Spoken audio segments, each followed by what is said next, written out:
Shalom. Cukup lama ya tidak berjumpa. Baik. Saya akan berbicara pagi hari ini mengenai tanda-tanda orang yang dipenuhi Roh Kudus. Tanda-tanda orang yang intim dengan Tuhan.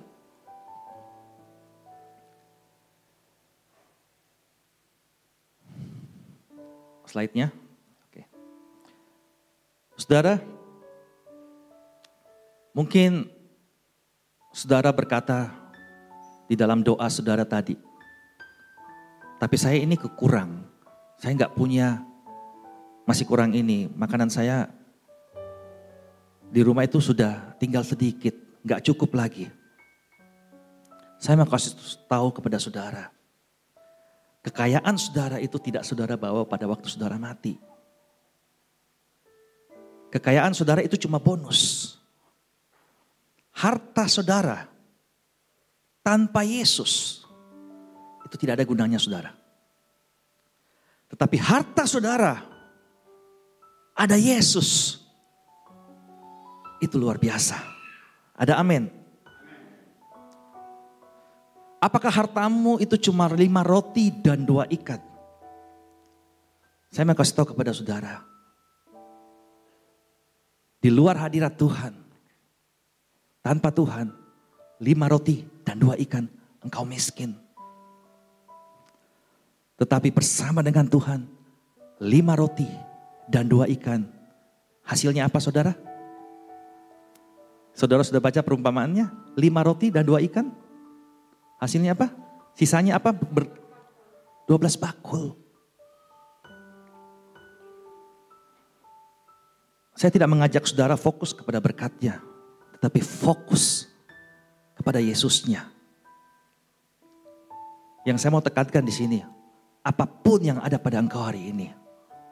Seperti janda Sarfat itu. Dia cuma mempunyai sedikit tepung dan sedikit minyak. Tetapi apa? Dia ikut seperti apa kata Nabi Tuhan. Apapun yang ada padamu pada hari ini. Ketika engkau ikut Tuhan. Ketika fokusmu hanya kepada Tuhan. Kau akan diberkati. Ada amin. Jadi kuncinya bukan kepada berkatnya saudara. Kuncinya kepada Yesusnya. 5 roti dan 2 ikan itu tidak ada apa-apanya tanpa Yesus. Mungkin saudara bilang saudara kurang. Saudara, kamu kurang. Itulah berkat Tuhan yang ada padamu. Belajar bersyukur. Jangan bersungut-sungut. Seperti yang tadi Pak Gembala katakan. Apa tujuan kita di dalam Kristus? Tujuan kita di dalam Kristus apa? Menyampaikan Injil, memberitakan Injil, menyaksikan kebesaran Tuhan kepada orang-orang. Supaya orang mengenal Kristus. Saya akan masuk nanti kepada tanda-tanda orang yang dipenuhi Roh Kudus. Itu adalah salah satu tanda saudara. Jadi kuncinya bukan pada berkatnya. Fokus pada yang punya berkat. Terlalu banyak orang sekarang fokus kepada berkat. Fokus kepada mujizat. Fokus kepada urapan. Tetapi dia lupa yang empunya. Dapatkah saudara berkata seperti Sadrak, Mesak, dan Abednego? Kalaupun Tuhan tidak menolong saya akan tetap setia.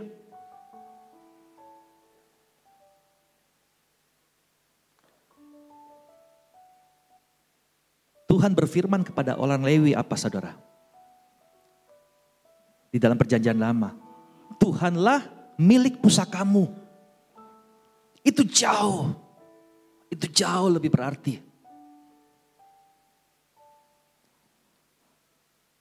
Berkat yang terbesar adalah Tuhan itu sendiri.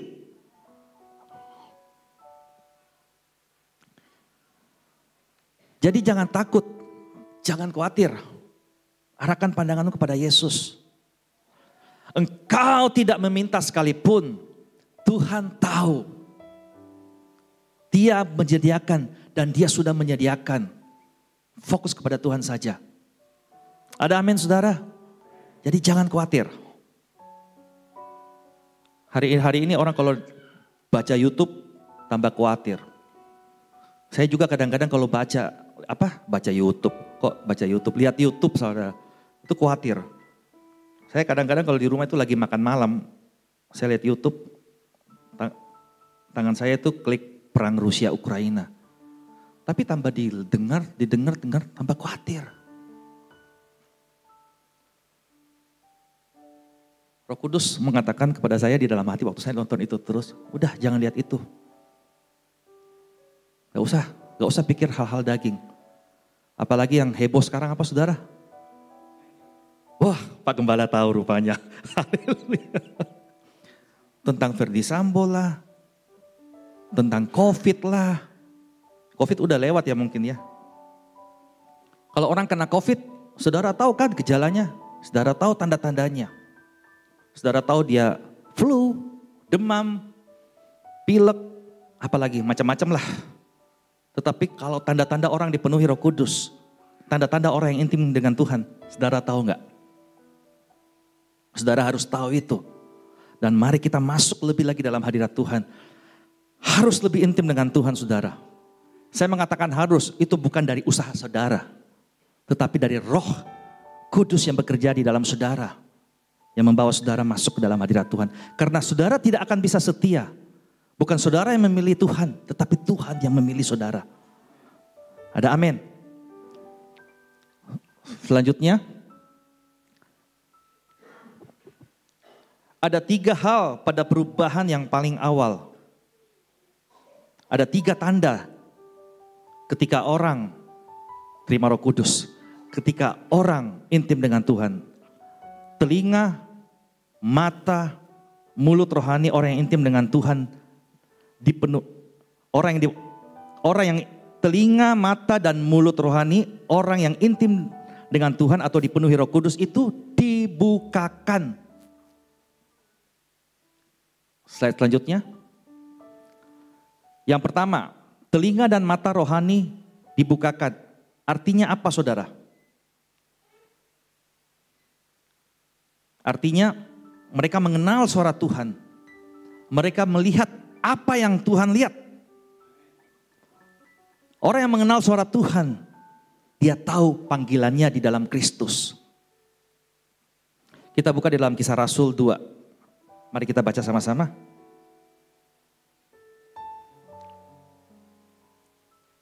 Kisah Rasul 2 saudara. Sebentar.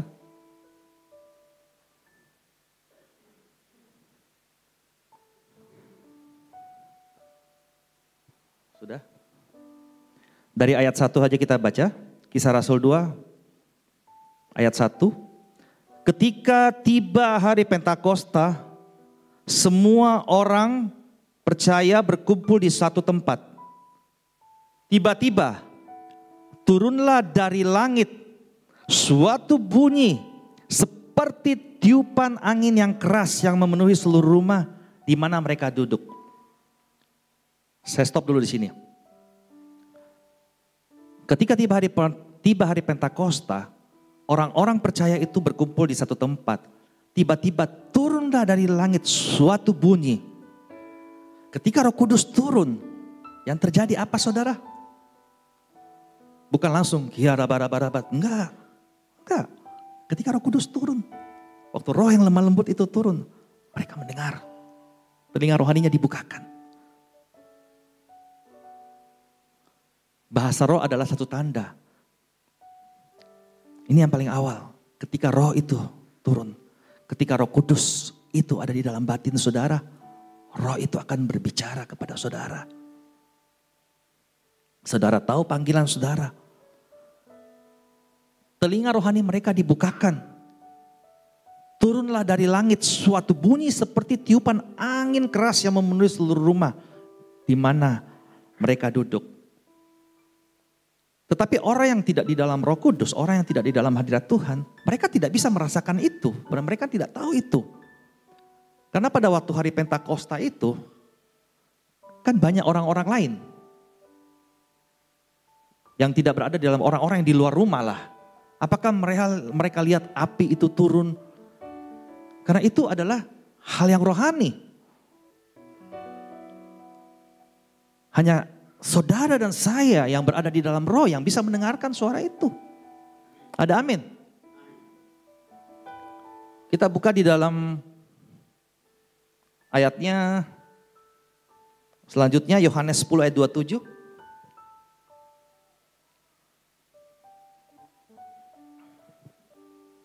Yohanes 10 ayat 27. Domba-dombaku mendengarkan suaraku dan aku mengenal mereka dan mereka mengikut aku. Kalau baca ayat 28, dan aku memberikan hidup yang kekal kepada mereka dan mereka pasti tidak akan binasa sampai selama-lamanya. Dan tidak ada yang bisa merebut saudara dan saya dari tangan Bapa. Ada amin. Karena roh yang kekal itu sudah ada di dalam batin saudara. Kita lanjut di dalam Amsal 20 ayat 27. Roh manusia adalah pelita Tuhan yang menyelidiki seluruh lubuk hatinya. Saudara, seperti yang saya katakan, jadi Roh Kudus itu tinggal di dalam hati saudara. Di dalam perjanjian lama, saya bukan pakar teologi ya, tetapi ini mungkin menurut saya. Roh Tuhan itu berada di luar kita. Roh Tuhan tidak ada berada dalam kita. Makanya waktu Tuhan berfirman kepada Musa, Musa itu mendengarkan secara audible. Tuhan berfirman kepada Abraham audible. Tetapi saudara berada di zaman anugerah. Roh Tuhan ada di dalam batinmu. Kemana engkau pergi, Tuhan ada bersama kamu. Seperti tadi yang kita nyanyikan, Dia Tuhan yang setia, Dia Immanuel. Amin. Tuhan bersertamu saudara. Dia setiap hari berfirman kepada engkau. Dia setiap hari berbicara kepada engkau. Dia menunggu responmu. Amin. Jadi gak usah cari-cari. Gak usah doa bahasa roh, macam-macam yang aneh-aneh saudara. Saya mau dengar suara Tuhan. Ada suara Tuhan datang kepada saya, berbicara di telinga saya. Saudara, Tuhan itu ada di hatimu. Firman Tuhan berkata, roh manusia adalah pelita Tuhan yang menyelidiki seluruh lubuk hatinya. Kalau kita membaca perjanjian lama tadi saudara, coba kita baca kitab perjanjian lama tetapi kita pakai kacamata perjanjian baru. Jadi saudara ini sudah tidak hidup di bawah kutuk, tetapi saudara hidup di dalam anugerah Tuhan. Amin. Sebab saudara bukan lagi di bawah hukum Taurat. Ada amin. Sebab Yesus sudah mengenapi hukum Taurat. Jadi saudara hidup di dalam Roh Kudus, ada hukum roh yang ada di dalam hati saudara. Ada amin. Oleh sebab itu, Roh Kudus menuntun kau. Roh manusia adalah pelita Tuhan. Roh Kudus dan roh manusia itu menyatu. Dia tuntun kau. Dia berbicara kepada kau. Dia menyelidiki semua yang ada di dalam hatimu. Jadi jangan takut saudara. Jangan takut. Nah, ketika Roh Kudus di dalam, ketika telinga kita dibukakan, tadi apa? Yang pertama, bukan cuma telinga kita, telinga dan mata rohani kita dibukakan. Artinya kita melihat apa yang Tuhan lihat. Coba kembali ke Kisah Rasul 2.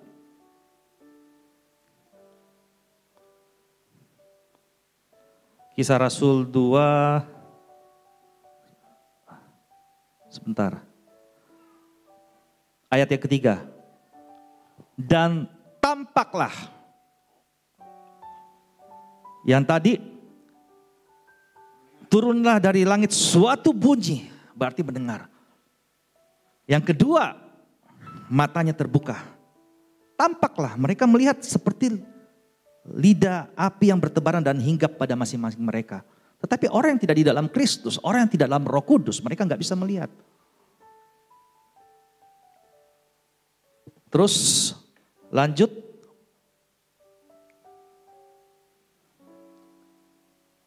Kalau di ayat keempat, maka penuhlah mereka dengan Roh Kudus, lalu mereka mulai berkata-kata dalam bahasa lain seperti yang diberikan oleh Roh itu kepada mereka untuk mengatakannya. Nah, ketika Roh Kudus di dalam kita, ketika Roh sudah berada di dalam hati saudara, Roh itu punya kehendak. Roh kebenaran itu punya kehendak. Apa kehendaknya?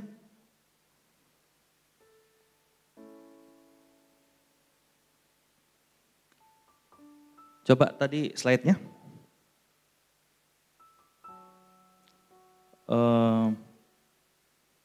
Mulut rohani dibukakan. Yang selanjutnya. Ya. Tadi kalau kita baca di dalam ayat yang keempat, Kisah Rasul 2. Coba baca dulu. Maka Kisah Rasul 2 ayat 4, maka penuhlah mereka dengan Roh Kudus, lalu mereka mulai berkata-kata dalam bahasa-bahasa lain, seperti yang diberikan oleh Roh itu kepada mereka untuk mengatakannya. Saudara, waktu saya menyelidiki ayat ini, mereka ini bukan berbicara sekedar bahasa roh, ya. Nanti saya jelaskan lebih lanjut. Mereka berbicara dalam bahasa-bahasa lain, bahasa yang mereka tidak mengerti, tetapi orang lain mengerti. Dan bahasa itu membangun. Nah, ini satu karunia, ini salah satu tanda. Tapi rema yang Tuhan berikan kepada saya, mereka berbicara dalam bahasa yang baru. Ketika engkau dipenuhi Roh Kudus, bukan cuma mulutmu dibukakan, bukan cuma telingamu dibukakan, bukan cuma matamu melihat, tetapi dari mulut saudara akan keluar bahasa-bahasa yang baru. Bukan cuma bahasa roh saudara. Bukan cuma bahasa lidah, tetapi lebih dari itu. Bahasa-bahasa surgawi. Kita lanjut baca di dalam Markus 16 ayat 7, 16 ayat 17.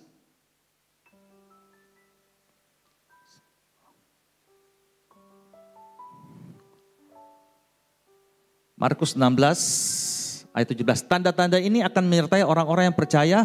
Mereka akan mengusir setan-setan demi namaku. Mereka akan berbicara dalam bahasa-bahasa yang baru bagi mereka. Nah ini masih bahasa-bahasa yang baru itu sama seperti tadi. Mereka akan berbicara di dalam konteks berbicara bahasa lidah, tetapi yang dimengerti oleh orang lain. Mereka sendiri tidak mengerti, tetapi orang itu mengerti. Dan bahasa ini membangun jemaat. Nah, di dalam di dalam 1 Korintus saja kita langsung. 1 Korintus, kita baca di dalam 1 Korintus. Di sini puncaknya 1 Korintus ayat 4, pasal 14 ayat 1 sampai 19. Agak panjang ya saudara ya, supaya kita ngerti.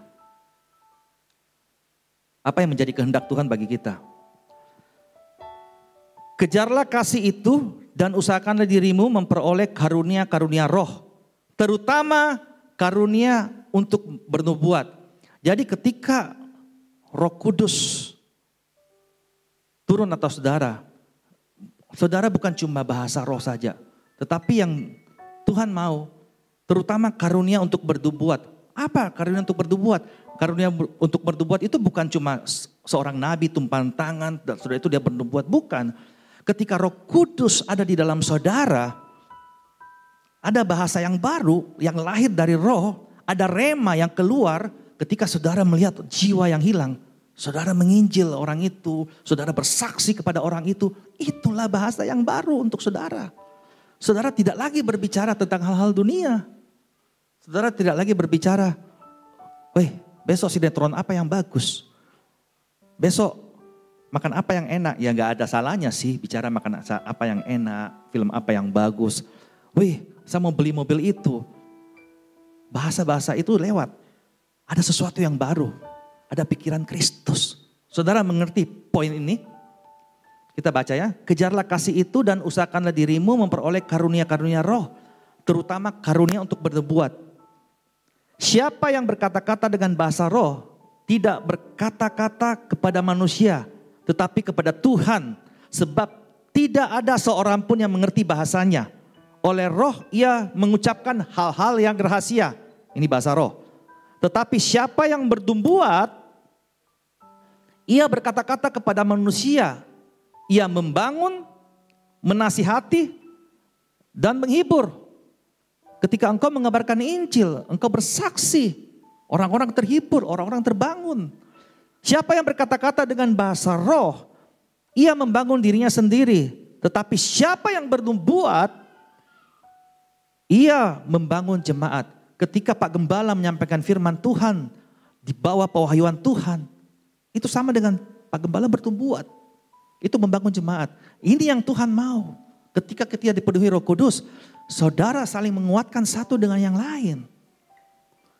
Jadi bukan tanda saudara dipenuhi Roh Kudus itu bukan cuma bahasa roh ya raba. Bukan cuma itu. Itu terlalu dangkal kalau saudara pikir sampai di situ.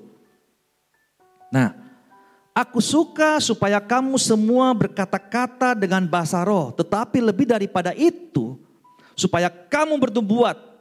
Sebab orang yang bernubuat lebih berharga daripada orang yang berkata-kata dengan bahasa roh. Bukan berarti bahasa roh gak penting, bahasa roh penting. Kecuali kalau orang itu juga menafsirkannya. Sehingga jemaat dapat dibangun. Jadi saudara-saudara, jika aku datang kepadamu dan berkata-kata dengan bahasa roh, apakah gunanya itu bagimu? Jika aku tidak menyampaikan kepadamu pernyataan Tuhan atau pengetahuan atau nubuat atau pengajaran. Sama halnya dengan alat-alat yang tidak berjiwa tetapi yang berbunyi seperti seruling dan kecapi. Bagaimanakah orang dapat mengetahui lagu apakah yang dimainkan seruling atau kecapi kalau keduanya tidak mengeluarkan bunyi yang berbeda? Atau jika nafiri tidak mengeluarkan bunyi yang terang, siapakah yang menyiapkan diri untuk berperang? Demikianlah juga kamu yang berkata-kata dengan bahasa roh. Jika kamu tidak mempergunakan kata-kata yang jelas, bagaimanakah orang dapat mengerti apa yang kamu katakan? Kata-katamu sia-sia saja kamu ucapkan di udara. Ada banyak, entah berapa banyak macam bahasa di dunia. Sekalipun demikian tidak ada satupun di antaranya yang mempunyai bunyi yang tidak berarti. Tetapi jika aku tidak mengerti arti bahasa itu, aku menjadi orang asing bagi dia yang mempergunakannya dan dia orang asing bagiku. Demikian pula dengan kamu memang berusaha untuk memperoleh karunia-karunia roh, tetapi lebih daripada itu hendaklah kamu berusaha mempergunakannya untuk membangun jemaat. Saya masih lanjut terus, karena itu siapa yang berkata-kata dengan bahasa roh, ia harus berdoa supaya kepadanya diberikan juga karunia untuk menafsirkan. Sebab jika aku berdoa dengan bahasa roh, maka rohku yang berdoa, tetapi akal budiku tidak turut berdoa. Nah, ini perhatikan di sini saudara. Jadi apa yang harus kubuat? Aku akan berdoa dengan rohku, tetapi aku akan berdoa juga dengan akal budiku. Aku akan memuji dan menyanyi dan memuji dengan rohku, tetapi aku akan menyanyi dan memuji juga dengan akal budiku seperti yang kita lakukan di dalam penyembahan kita. Sebab jika engkau mengucap syukur dengan rohmu saja, bagaimanakah orang biasa yang hadir sebagai pendengar dapat mengatakan amin atas pengucapan syukurmu? Bukankah ia tidak tahu apa yang kau katakan? Sebab sekalipun pengucapan syukurmu itu sangat baik, tetapi orang lain tidak dibangun olehnya. Jadi di dalam jemaat ketika engkau berbahasa roh, bukan berarti itu tidak penting. Itu membangun dirimu saja. Tetapi ketika hamba Tuhan menyampaikan rema, bahkan setelah ibadah pun, engkau saling menguatkan di dalam hadirat Tuhan. Itu lebih membangun. Jadi tanda orang yang dipenuhi Roh Kudus, telinga, mata, mulut.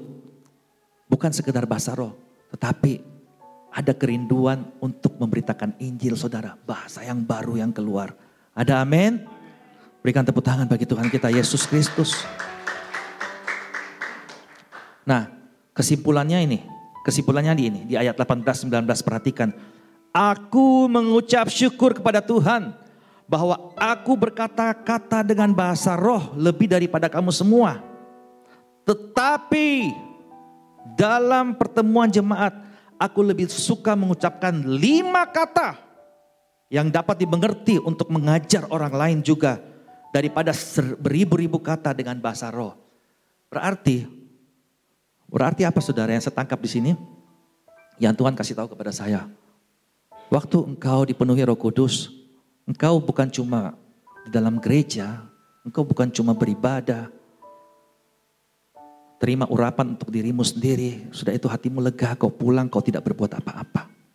Itu bukan orang yang tanda dipenuhi Roh Kudus, saudara.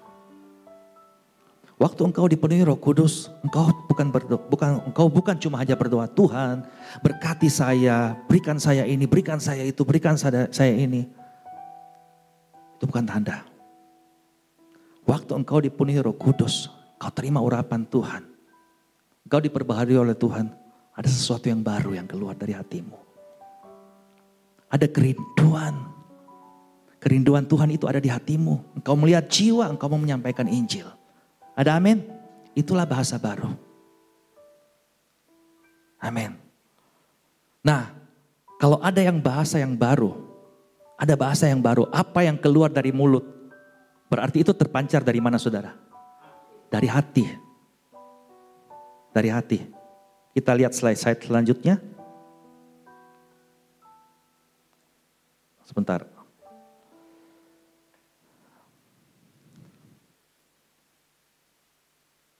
Karena bahasa yang baru berarti apa yang keluar dari mulut, itu keluar dari hati.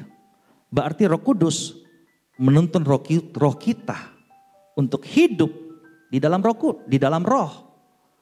Roh Kudus menuntun roh kita untuk hidup di dalam roh. Kita tinggal di dalam Roh Kudus. Roh Kudus tinggal di dalam kita. Ada amin. Hidup di dalam roh, tidak menurut daging. Karena roh yang memimpin.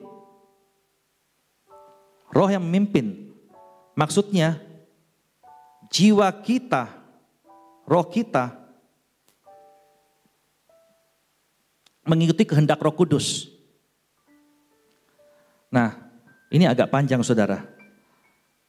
Roma 7 ayat 4 sampai 25. Tapi kita baca saja. Saudara tidak keberatan ya. Karena kalau kitab Roma ini saya comot-comot, ayatnya saya comot-comot itu bisa jadi salah arti. Jadi sebaiknya kita membaca kitab Roma ini, kita belajar lebih detail saudara. Kita baca kitab Roma. Saudara ada keberatan? Ada amin?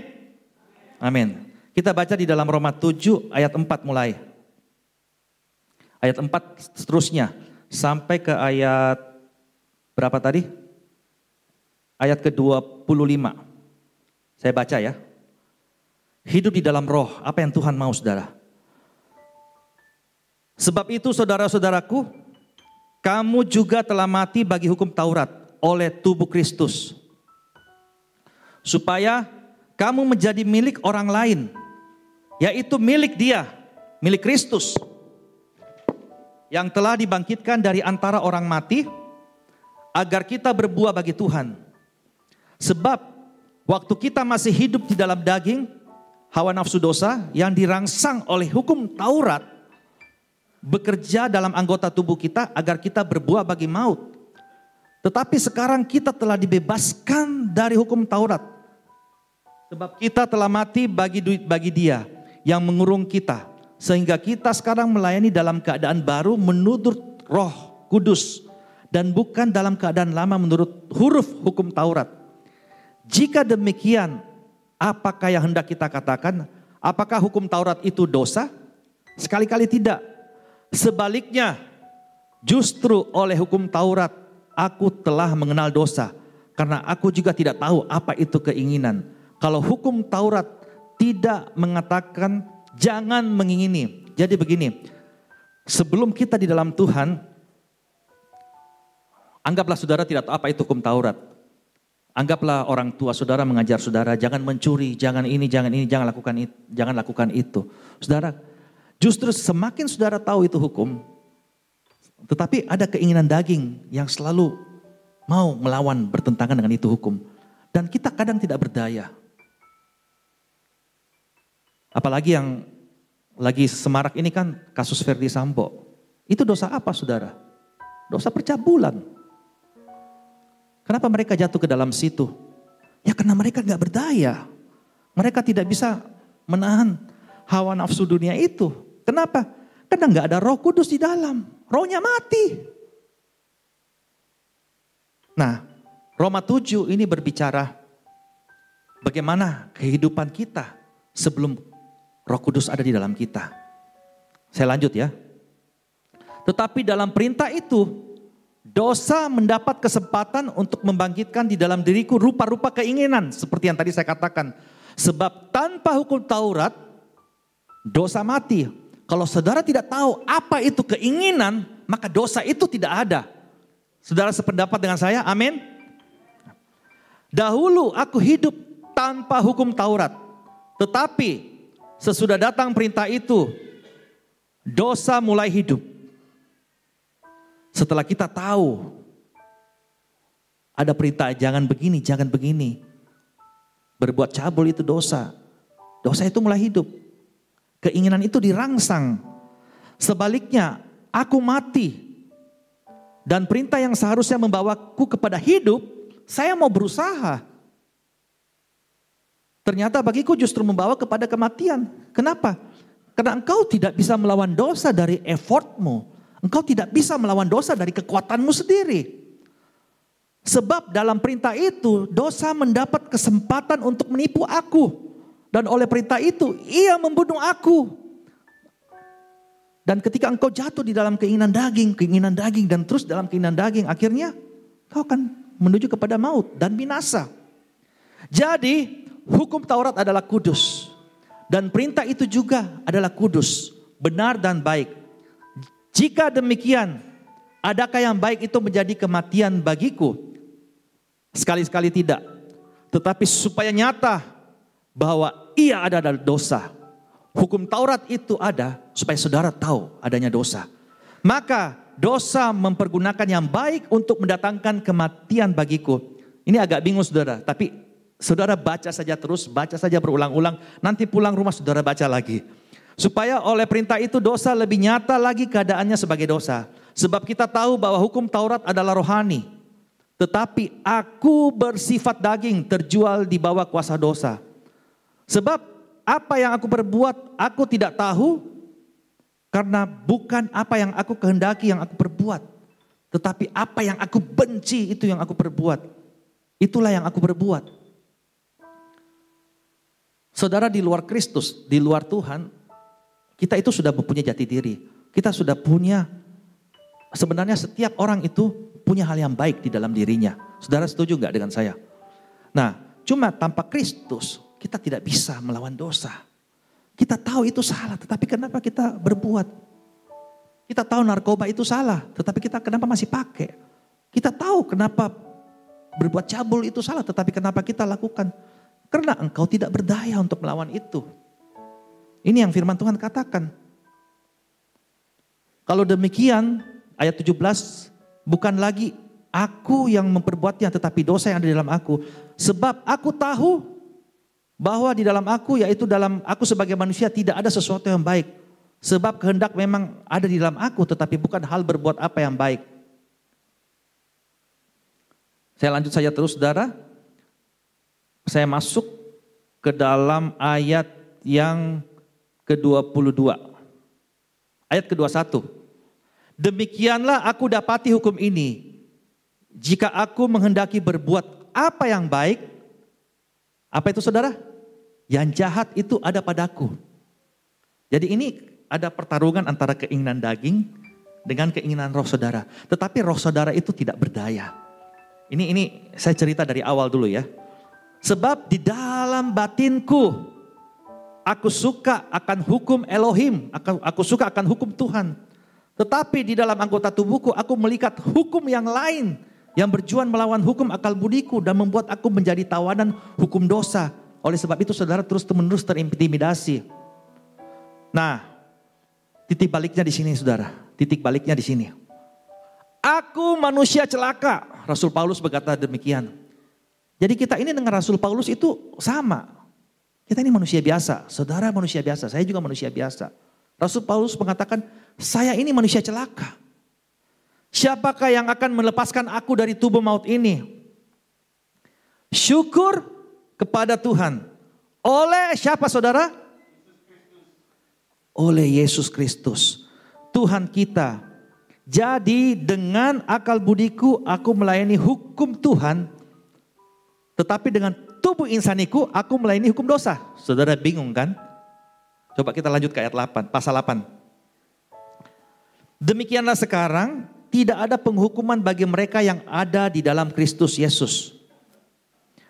Roh yang memberi hidup telah memerdekakan kamu dari dalam Kristus dari hukum dosa dan hukum maut. Sebab apa yang tidak mungkin dilakukan hukum Taurat karena tak berdaya oleh daging. Cerna ya, apa yang tidak dimungkin oleh lakukan hukum Taurat karena tak berdaya oleh daging telah dilakukan oleh Tuhan dengan jalan mengutus anaknya sendiri. Yesus mati, Yesus masuk ke dunia ini menjadi daging yang serupa dengan daging. Jadi dosa kita itu ditimpakan kepada dia. Ia telah menjatuhkan hukuman dosa di dalam daging. Jadi ketika engkau di dalam Kristus, dosamu itu diambil oleh Tuhan Yesus. Ada amin. Berikan tepuk tangan bagi Tuhan kita Yesus Kristus. Haleluya. Coba kita lanjut aja ke slide berikutnya.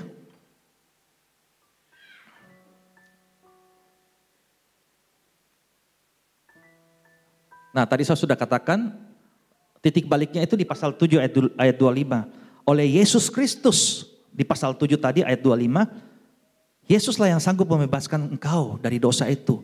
Yesuslah Roh Kudus yang ada dalam kamu yang sanggup membawa kamu kepada kehidupan roh, melepaskan keinginan daging. Nah, saya ingin baca di dalam Mazmur 91 ayat 1.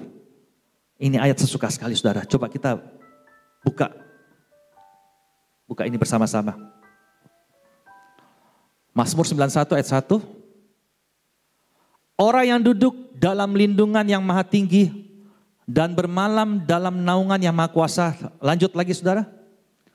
Akan berkata kepada Tuhan, tempat perlindunganku dan kubu pertahananku, Tuhanku yang kupercayai.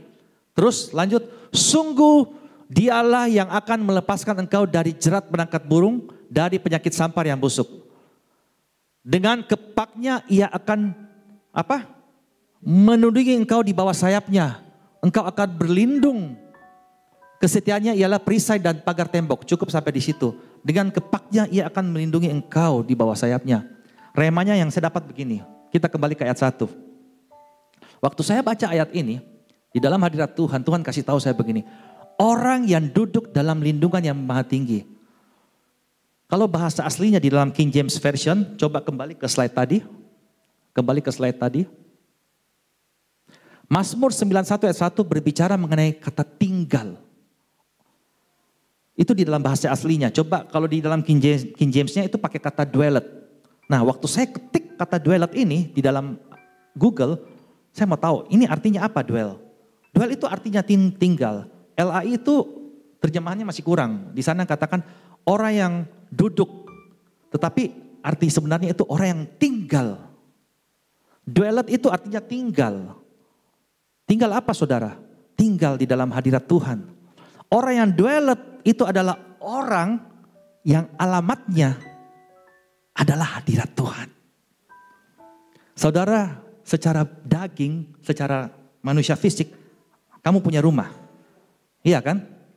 Nah, Mazmur 91 berkata begini, orang yang alamatnya adalah hadirat Tuhan. Apa alamatnya hadirat Tuhan? Kalau dikatakan alamatnya hadirat Tuhan berarti dia selalu kembali ke hadirat Tuhan. Dia selalu di hadirat Tuhan.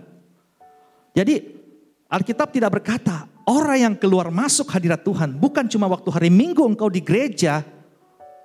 Engkau menerima hadirat Tuhan dan setelah itu engkau kembali ke dalam daging. Nah, kalau engkau begitu berarti engkau berada di luar hadirat Tuhan. Jadi maksudnya begini saudara. Orang yang tinggal dalam hadirat Tuhan, meskipun engkau tidak di gereja, jaga hadirat Tuhan yang ada pada kamu. Amin. Tadi dikatakan, dia akan menaungi engkau. Berarti apa? Ada perlindungan, ada berkat. Slide selanjutnya. Jadi kesimpulan dari poin 3, atau hidup di dalam roh. Roh Kudus berada di dalam kita. Demikian kita juga berada di dalam Roh Kudus. Selama kita berada dalam Roh Kudus, yang artinya jiwa dan roh, pikiran, kehendak, perasaan kita di dalam Roh Kudus, maka kita akan aman, ada perlindungan, ada proteksi. Itu bukan saya yang bicara loh, tadi firman Tuhan yang ngomong. Jadi perhatikan ini saudara. Berjalan dengan Tuhan, berjalan dengan hadirat Tuhan, itu susah memang. Seperti yang Pak Gembala bilang, kita ini sudah satu visi. Tujuan kita ini bukan hal-hal dunia lagi, tetapi hal-hal surgawi. Berarti bukan lagi tentang apa yang kamu makan dan minum. Saudara, panggilan Tuhan yang sesungguhnya itu, bukan saudara menjadi dokter, bukan saudara menjadi pengusaha, bukan saudara menjadi orang kaya. Itu bukan panggilan, itu bonus yang menyertai. Panggilan Tuhan sesungguhnya, kau menjadi serupa dengan Kristus. Amin, berikan tepuk tangan bagi Tuhan. Berjalan di dalam panggilannya, memberitakan kebesaran Tuhan.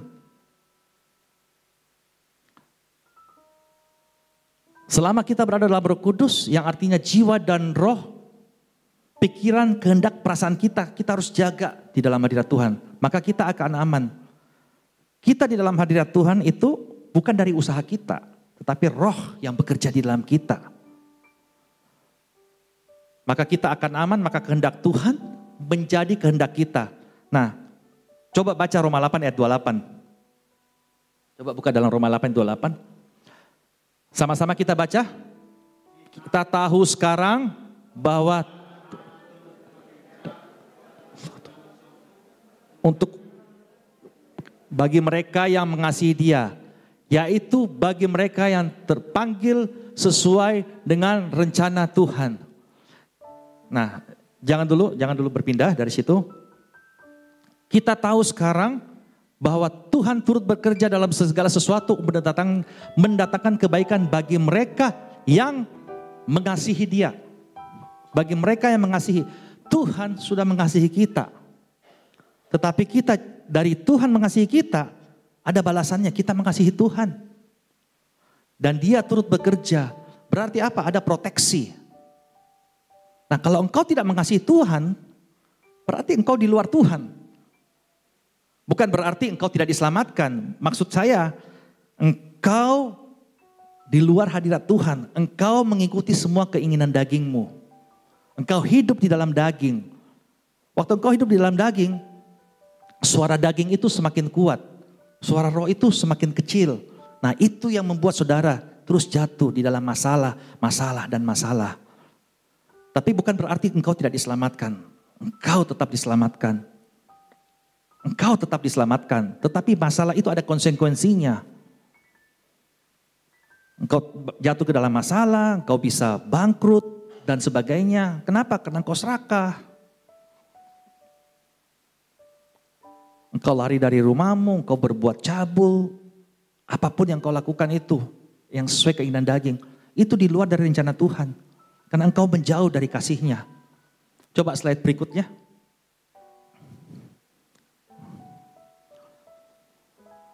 Jadi ayat tadi berkata, kita akan berdoa di dalam kehendak-Nya, meminta di dalam kehendak-Nya.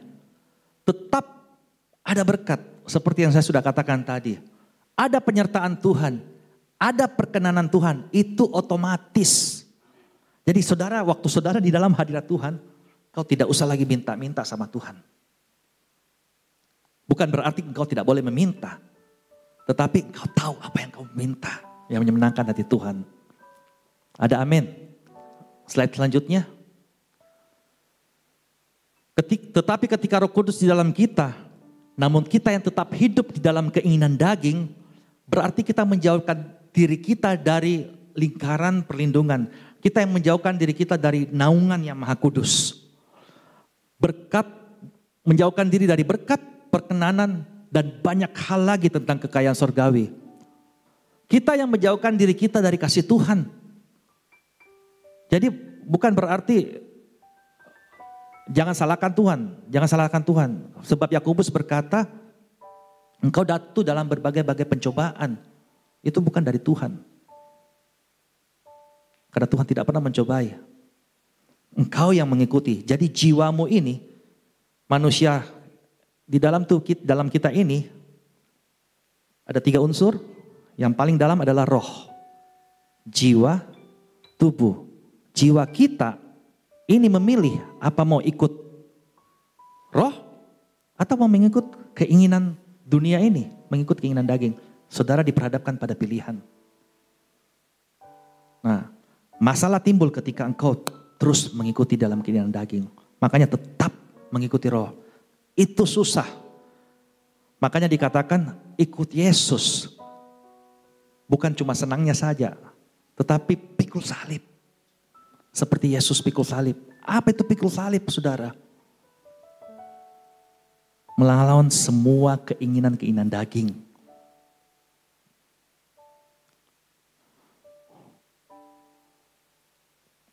Selanjutnya, slide selanjutnya. Karena tidak mungkin orang dapat mengaku Yesus Tuhan kalau bukan dari Roh Kudus.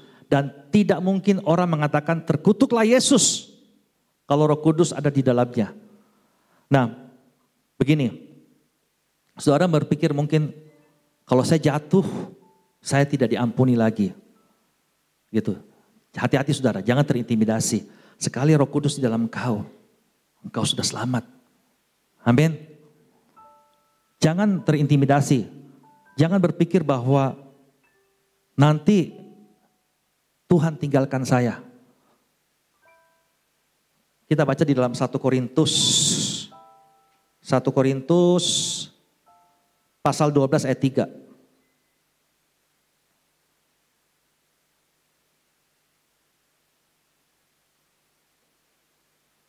1 Korintus pasal 12 ayat 3. Karena itu aku mau meyakinkan kamu bahwa tidak ada seorang pun yang berkata-kata oleh Roh Tuhan dapat berkata, terkutuklah Yesus. Dan tidak ada seorang pun yang dapat mengaku Yesus adalah Tuhan selain oleh Roh Kudus. Amin. Amin.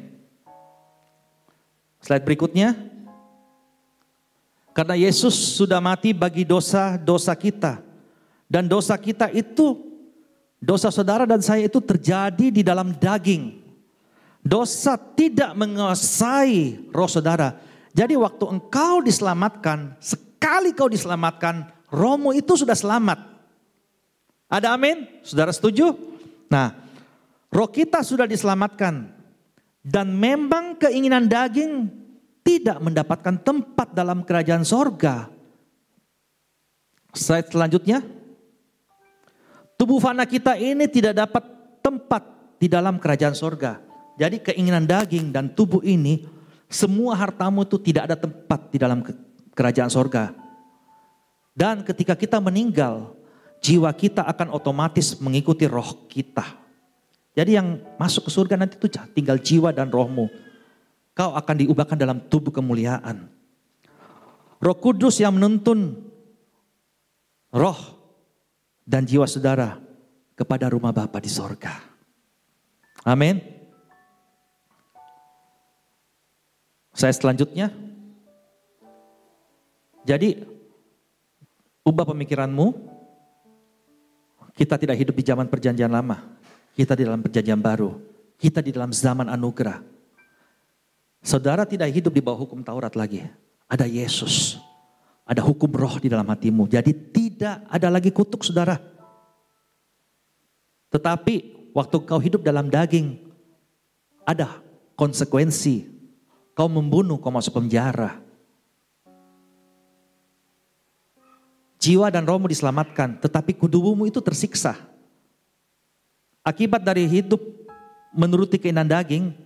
Kau berbuat cabul. Kau kena penyakit kelamin.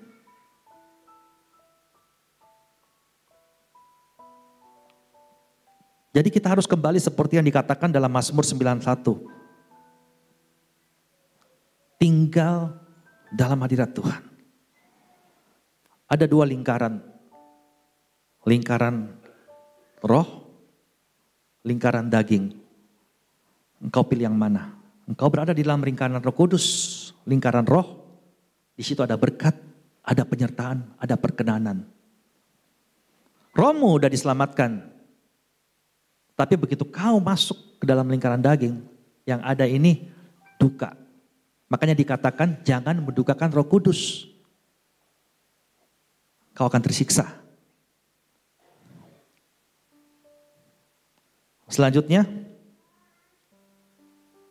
jadi konsepnya itu kita akan seperti anak yang hilang, perumpamaan anak yang hilang.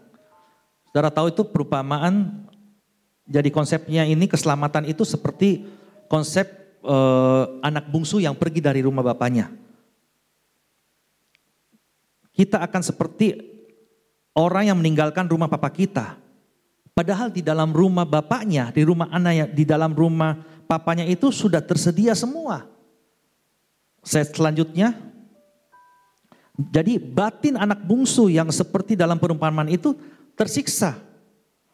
Orang yang begini jiwanya akan tersiksa. Orang yang berada di dalam Roh Kudus dan Roh Kudus juga ada di dalam dia, orang itu tidak akan berlama-lama di dalam menuruti keinginan daging. Jadi saya mau kasih tahu kepada saudara begini. Mungkin saudara berpikir begini. Oh kalau begitu enak ya ikut Tuhan. Saya ngaku terima Tuhan, sudah itu saya berbuat dosa. Toh nanti Tuhan juga ampuni. Saudara salah. Waktu saudara berpikir begitu, saudara itu belum kenal anugerah Tuhan. Semakin kau tahu anugerah Tuhan, semakin kau tahu Roh Kudus di dalam hatimu, semakin kau bergaul dengan dia, kau tidak akan suka itu hal-hal begitu. Karena waktu kamu melakukan apa yang di luar roh, hatimu itu akan gelisah. Ada amin saudara? Orang yang begini jiwanya akan tersiksa. Orang yang berada di dalam Roh Kudus dan Roh Kudus di dalam dia, orang itu tidak akan berlama-lama di dalam menuruti keinginan daging. Pasti tersiksa. Dia tidak akan tahan. Dia akan cepat keluar dari menuruti keinginan daging atau dosa. Nah, seperti slide selanjutnya. Seperti anak bungsu ini, selama dia tetap mengingat papanya, selama Roh Kudus masih ada di dalam hati saudara, engkau pasti menyesal dan berbalik. Begitu pula orang yang ada Roh Kudus dan bergaul dengan Roh Kudus, pada akhirnya dia akan kembali. Karena Roh Kudus yang kerjakan itu di dalam dia. Roh Kudus selalu mengingatkan. Sekali selamat, saudara tetap selamat. Amin. Tetapi hidup kita ini, kita berlomba-lomba menuju pada panggilan surgawi. Jadi saya ulang saudara, tanda-tanda orang yang dipenuhi Roh Kudus bukan cuma sekedar bahasa roh. Tanda-tanda orang yang dipenuhi Roh Kudus bukan cuma datang gereja, menikmati hadirat Tuhan, dan saudara menyimpan hadirat Tuhan itu untuk diri saudara sendiri, urapan saudara sendiri. Saudara berpikir, oke, saya sudah dibaptis Roh Kudus, saya sudah bahasa roh, ya raba. Bukan itu saudara. Orang yang dipenuhi Roh Kudus, orang yang telinganya dibukakan, dia mendengarkan suara Tuhan. Orang yang dipenuhi Roh Kudus, orang yang melihat apa yang Tuhan lihat. Matanya melihat. Orang yang dipenuhi Roh Kudus, mulutnya berbicara bahasa-bahasa yang baru. Dan orang yang dipenuhi Roh Kudus, dari mulutnya ada bahasa baru. Berarti dari dalam hatinya, hidupnya itu selalu dipenuhi oleh Roh Kudus. Hidupnya selalu berada di dalam roh. Dia tidak tinggal di dalam daging. Ikut Roh Kudus. Ada amin? Saya berdoa jemaat ini selalu tinggal di dalam hadirat Tuhan. Jemaat di tempat ini alamatnya adalah hadirat Tuhan. Ada perlindungan Tuhan. Ada penyertaan Tuhan. Ada perkenanan Tuhan. Amin.